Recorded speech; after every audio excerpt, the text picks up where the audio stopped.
अस्सलाम अलैकुम। आज की तारीख 23 धो अलकादा 1447 हिजरी। एक फर्ज के बारे में गुस्ल के लिए तयम्मुम करना। कुरान की सूरह माइदा में अल्लाह ताला फरमाता है, अगर तुम बीमार हो जाओ या सफर में हो या तुम में से कोई शख्स अपनी तबई जरूरत यानी पेशाब पाखाना करके आया हो या अपनी बीवी से मिला हो और तुम पानी के इस्तेमाल पर ताकत न रखते हो तो ऐसी हालत में तुम पाक मिट्टी का इरादा करो यानी तयम्मुम कर लो। अगर किसी पर गुस्ल करना फर्ज हो जाए और पानी इस्तेमाल करने की ताकत न रखे तो ऐसी सूरत में गुस्ल के लिए तयम्मुम करके नमाज पढ़ना फर्ज है। और तयम्मुम का तरीका यह है कि दोनों हाथों को जमीन पर मारकर चेहरे पर मसह कर लें, फिर जमीन पर मारें और दोनों हाथों पर कोहनियां समेत मसह कर लें। एक सुन्नत के बारे में, इशा की नमाज में मसनून किरत। रसूलुल्लाह इशा की नमाज में वलशशंस वदह और इसी जैसी सूरतें पढ़ा करते थे। एक अहम अमाल की फजीलत, एक दिन के नफली रोजे का सवाब।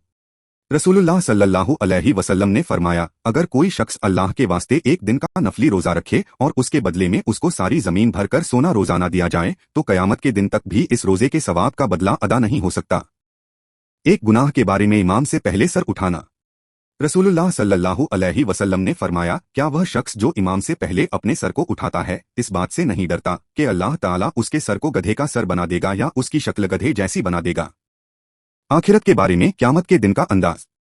कुरान की सूरह अंबा में अल्लाह ताला फरमाता है, जिस दिन तमाम जानदार और फरिश्ते सफ बांधकर खड़े होंगे उस रोज कोई कलाम न कर सकेगा, अलबत्ता जिसको खुदाए रहमान यानी अल्लाह ताला बात करने की इजाजत दे दे और वह बात भी ठीक ही कहेगा। उस दिन का आना यकीनी है। जो शख्स चाहे अपने रब के पास ठिकाना बना ले। तिब्बे नबवी से इलाज, जोड़ों के दर्द का इलाज। रसूलुल्लाह सल्लल्लाहु अलैहि वसल्लम ने फरमाया, अंजीर खाओ, फिर उसकी अहमियत बताते हुए इरशाद फरमाया, अगर मैं कहता कि जन्नत से कोई फल उतरा है तो यही है, क्योंकि जन्नत के फलों में गुठली नहीं है और अंजीर का यही हाल है, लिहाजा इसे खाओ, इसलिए कि यह बवासीर को खत्म करता है और जोड़ों के दर्द में मुफीद है। कुरान की नसीहत। कुरान की सूरह मोमिन में अल्लाह ताला फरमाता है, तुम्हारे रब ने फरमाया है कि मुझसे दुआ मांगो, मैं तुम्हारी दुआ कबूल करूंगा। बिलाशुबा जो लोग मेरी इबादत करने से तकब्बुर करते हैं वह अनकरीब जलील होकर जहन्नम में दाखिल होंगे। इस्लामी तारीख ने हदीस में इमाम अबू हनीफा का मकाम। इमाम आजम अबू हनीफा ने बड़े होकर इल्म हासिल करने की तरफ तवज्जो फरमाई। कूफा के बड़े असातिज़ा और अइम्मा से इल्म हासिल किया, यहाँ तक के तमाम उलूम में महारत हासिल कर ली। फुक़हा व मुहद्दिसीन की एक बड़ी जमात उनकी महारत और उनके कमाल का एतराफ़ किया करती थी। अहादीस के हाफिज थे। जब कूफा के मशहूर मुहद्दिसों से हदीसें पढ़ लीं तो फिर मक्का मुकर्रमा और मदीना मुनव्वरा का सफर किया और वहाँ के असातिज़ा से इल्म हदीस हासिल किया। उन्होंने तकरीबन बेशुमार मुहद्दिसीन किराम से इल्म हदीस हासिल किया।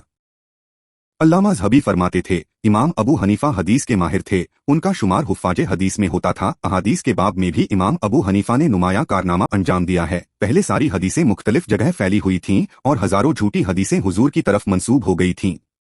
सबसे पहले इमाम अबू हनीफा ने ही अहादीस बयान करने के शराइत बयान किए और अहादीस के मरातिब मुतय्यन किए। रावियों के हालात और उनकी हैसियत से वह खूब अच्छी तरह वाकिफ थे। इसी वजह से इमाम अबू यूसुफ फरमाते थे कि इमाम अबू हनीफा मुझसे ज्यादा सही हदीसों को जानने वाले हैं।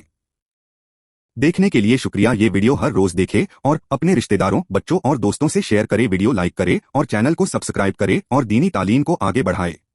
खुदा हाफिज, फिर मिलेंगे।